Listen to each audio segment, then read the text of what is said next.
26 मई 2026 को रूबी अपने घर से निकलकर आगरा के प्राची टावर स्थित पुलिस चौकी में जाके एक रिपोर्ट दर्ज कराती है। तो बता रही है कि उसके जो पतिदेव हैं सुरेंद्र शर्मा जी, वो पिछले 8-9 दिन से गायब हैं, घर में आ नहीं रहे हैं, मुझसे 5,000 रुपये लेकर और लड़ाई करके गए हैं, तब से आए ही नहीं है, मिल ही नहीं रहे हैं। रो रही है पुलिस वालों के सामने, गुहार लगा रही है पुलिस वालों से कि भैया मेरे पतिदेव को ढूंढ दो, मेरे पति को ढूंढ दो। तो प्राची टावर स्थित पुलिस चौकी में रिपोर्ट दर्ज हो गई इनके पति को ढूंढने की। पुलिस ने मामला संज्ञान में लिया। मामले में दोस्तों थोड़ा पीछे चलते हैं। 18 तारीख को रूबी ने अपने पति सुरेंद्र के लिए खीर बनाई और बढ़िया 1 नंबर खीर। उस दिन तो सुरेंद्र खुशी से पागल हो गया कि आज मेरी पत्नी ने खीर बनाई मेरे लिए, क्या बात है, खीर खाऊंगा, मजा आ जाएगा। इतने में रूबी अपने जेठ अनिल शर्मा को फ़ोन लगाती है। अनिल को बताती है कि तुम एक काम करो, हमारी जो सास यानी सुरेंद्र की माता जी और रूबी की सास जो है घर पे थी और दोनों बेटियां रिद्धि सिद्धि, इनको लेकर तुम राजस्थान चले जाओ। क्योंकि सुरेंद्र शर्मा राजस्थान के भरतपुर के रहने वाले हैं, रूबी का ससुराल जो है वो भरतपुर में है। अब रूबी ने अपने जेठ अनिल को बताया कि तुम एक काम करो, घर मत आना, मैंने उनको किराने की दुकान पर बिठा दिया है, सासू माँ को और दोनों बेटियों को रिद्धि सिद्धि को, तुम वहीं से उन्हें लेकर भरतपुर निकल जाना।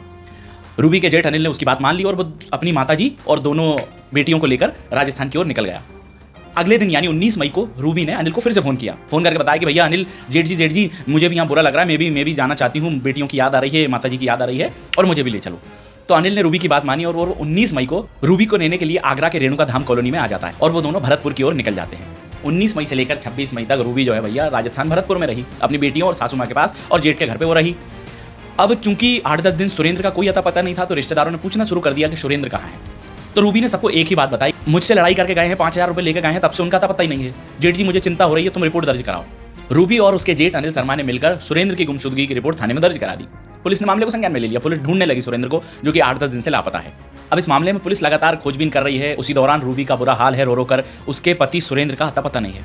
रूबी ने तो इतने प्यार से उसके लिए खीर बनाई, खीर खिलाई उसको, खीर खाने के बाद पता नहीं कहाँ निकल गया, कहाँ टेलने निकला है जो अभी तक उसका अता पता नहीं है। आज 8-10 दिन होने को है, तो हार मानकर उसका जेठ और रूबी 26 मई को आगरा के प्राची टावर स्थित चौकी में रिपोर्ट दर्ज कराते हैं गुमशुदगी की। पुलिस ढूंढने लगती है। लगभग 15 से 20 दिन हो जाते हैं, पुलिस ढूंढ रही है, अभी तक कोई अता पता नहीं। इस दौरान बेटियों का रो रो कर बुरा हाल है, पत्नी रूबी का रो रो कर बुरा हाल है, चूंकि पति सुरेंद्र शर्मा का अभी तक कोई अता पता ही नहीं है। माँ बेटी हैरान है, सुरेंद्र की माता जी भी बड़ी रो रो कर बुरा हाल है। परिवार में बेचारे सब हैरान परेशान है कि पता नहीं कहाँ चला गया है। पीता तो था, लड़ाई झगड़े भी करता था, आए दिन रूबी से लड़ाई झगड़े करता था दारू पीने के बाद, पता नहीं कहाँ चला गया 5,000 रुपये लेके। भैया पुलिस ने फिर पुलिस भी अपना काम कर रही है, ढूंढ रही है। जब पूछताछ के लिए पुलिस रूबी को थाने बुलाती है, तब तक रूबी रोने लगती बहुत बुरी तरीके से, मेरे पति का अता पता नहीं है, कहाँ चले गए, कुछ अता पता नहीं है। पुलिस वाले उसको समझाते हैं कि मिल जाएंगे, हम लगातार कोशिश कर रहे हैं, मिल जाएंगे। फिर 2 जुलाई को रूबी के जेठ अनिल शर्मा ने रूबी से बातचीत करना शुरू किया, क्योंकि आखिरी वक्त वही था, रूबी से 5,000 लेके सुरेंद्र घर से निकला है, तो सारी बात इसी को पता होगी। तो जेठ ने रूबी से पूछना शुरू किया, कह रहे तुम बताओ ना क्या हुआ था उस दिन, क्यों नहीं बता रही हो, तुम सच बताओ मुझे। रूबी हिचकिचाने लगी, जेठ को शक होना शुरू हुआ। तो जेठ ने रूबी के ऊपर एक दिलासे भरी बात रखना शुरू कर दी, हिम्मत बांधी रूबी की सच्चाई जानने के लिए। अरे तुम चिंता मत करो, जो भी बात है मुझे दिल खोल के बताओ, सब संभाल लूंगा मैं, टेंशन लेने की कोई जरूरत नहीं है, मैं सब, मुझे पता है वो कैसा था, मैं सब संभाल लूंगा। बस रूबी से ये कहा कि तुम मुझे सारी बात सच्चाई से बताओ। रूबी ने पहले तो बातों के दर दर घुमाना शुरू किया, फिर अनिल ने उसको दिलासा दिया कि चिंता मत करो, मैं बैठा हूँ, कुछ नहीं होगा तुम्हें, मुझ पर भरोसा तो रखो। रूबी अपने जेठ अनिल की बात मान गई। रूबी ने फिर सच्चाई बताना अनिल को शुरू कर दिया। रूबी की बात सुनकर सचिन की सिट्टी पिट्टी गुम हो गई। रूबी ने जो सच बताया सचिन को, उसे सुनकर सचिन स्तब्ध रह गया।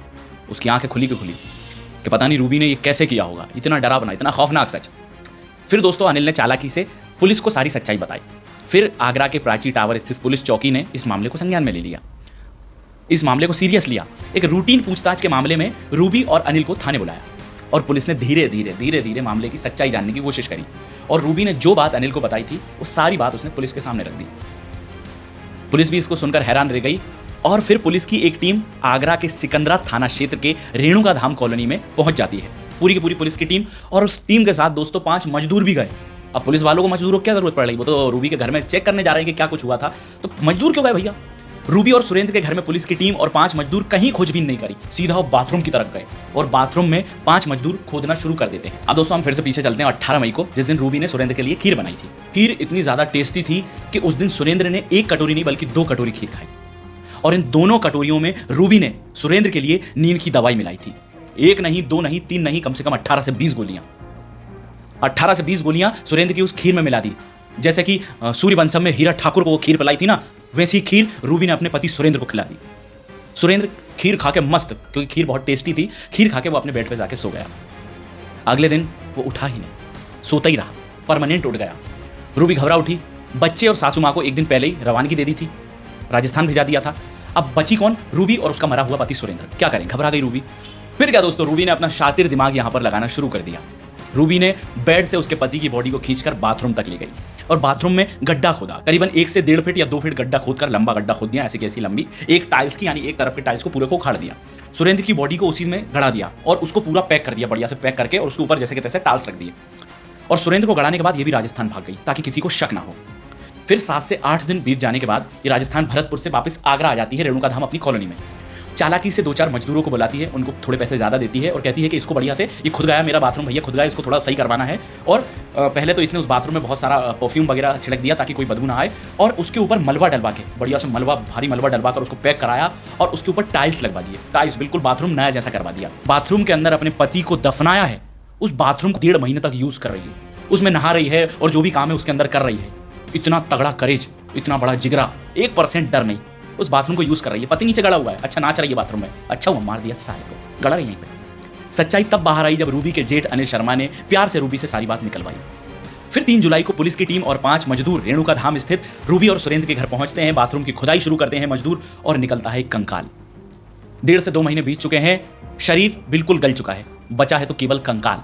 सुरेंद्र का शव बाहर निकालते हैं, गल चुका है, फोरेंसिक जांच होना नामुमकिन है, लेकिन फिर भी पुलिस ने फोरेंसिक जांच के लिए शव को आगे भेज दिया। 3 जुलाई को इस मामले का खुलासा हुआ और 4 तारीख यानी कि आज फोरेंसिक जांच के बाद सामने आएगा कि सुरेंद्र को आखिरकार क्या दिया गया था, कौन सी दवाई दी गई थी, कैसे उसको मारा गया था, क्या क्या किया गया था। इस सारी बात की सच्चाई फोरेंसिक जांच के बाद सामने आएगी। लेकिन दोस्तों, एक बार फिर से एक और पति को रास्ते से हटा दिया पत्नी ने। सुरेंद्र और रूबी की शादी 2010 में हुई थी। सुरेंद्र मूलतः राजस्थान के भरतपुर का रहने वाला है। ये दोनों शादी के कुछ साल बाद आगरा के सिकंदरा थाना क्षेत्र के रेणुका धाम कॉलोनी में शिफ्ट हो गए थे, वहां रहने लगे थे। इनकी 2 बेटियां भी हैं, रिद्धि और सिद्धि। ये अपने परिवार के साथ रह रहे थे। भैया क्यों मारा इसे, इतनी बुरी मौत क्यों दी?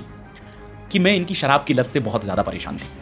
आए दिन शराब पी के गाली गलौज करना, लड़ाई झगड़े करना, मुझे मारना, इस बात से मैं बहुत ही ज़्यादा परेशान थी। आए दिन बस यही चलता था, शराब पीकर मुझे मारते थे, मेरे साथ झगड़ा करते थे, दोनों बेटियों का बुरा हाल है, बेटियों को भी मारना धमकाना। इस तरह की बात रूबी ने पुलिस को बताई। पुलिस ने मामले को संज्ञान में लेकर रूबी को हिरासत में ले लिया। अब आगे की जांच चल रही है। पुलिस लगातार मामले की हर एक एंगल से जांच करेगी। जांच में खुलासा हो जाएगा कि रूबी ने किस तरह सुरेंद्र को मारा। फिर से एक पति को निपटा दिया, फिर से एक पति को रास्ते से हटा दिया। पति का जुर्म इतना सा था कि वो दारू पी के उसे मारता था। अगर ये बात चाहती तो रूबी अपने मायके में बता सकती थी, अपने ससुराल में बता सकती थी। उसका जेठ अनिल बहुत समझदार था, कोई ना कोई हल निकाल लेता। लेकिन नहीं, हल तो रूबी ने ही निकाल लिया था कि अब तो इसको रास्ते से हटाना है, इसको खत्म कर देना है, निपटा देना है। और सोचो दोस्तों, 1.5-2 महीने तक किसी को जरा सी भनक भी नहीं लगी। रूबी की वो एक्टिंग, रूबी की अदाकारी से इतने लोग प्रभावित हो गए थे कि 1% शक किसी ने रूबी के ऊपर किया ही नहीं। सबको यही लग रहा था कि सुरेंद्र ही खराब है, 5000 लेके कहीं भाग गया होगा, कहीं दारू पी रहा होगा या कहीं चला गया होगा। लेकिन रूबी के जेठ अनिल के द्वारा इस मामले का पूरा खुलासा हो गया। बड़े प्यार से समझाया कि बता दो। रूबी ने सारी सच्चाई बता दी और इस तरह से इस मामले का खुलासा हो गया। एक और क्राइम जो एक पत्नी ने अपने पति के साथ किया। फिर से एक पति को रास्ते से हटा दिया। कोई पतियों को ड्रम में गाड़ रही हैं, कोई पहाड़ से धक्का दे रही हैं और कोई बाथरूम में दफना रही हैं। पति समाज में डर का माहौल है, अब लोग शादी करने से डर रहे हैं। दोस्तों, इस मामले को आपने पूरा सुना। आपके मन में कौन कौन सी बातें हैं या क्या राय है आपकी, इस बात को ज़रूर कमेंट करके बताइएगा। और मुझे फॉलो करिए, अपना प्यार दिखाइए, शेयर करिए। बाकी देखते रहे रवि की बकबक। नमस्कार।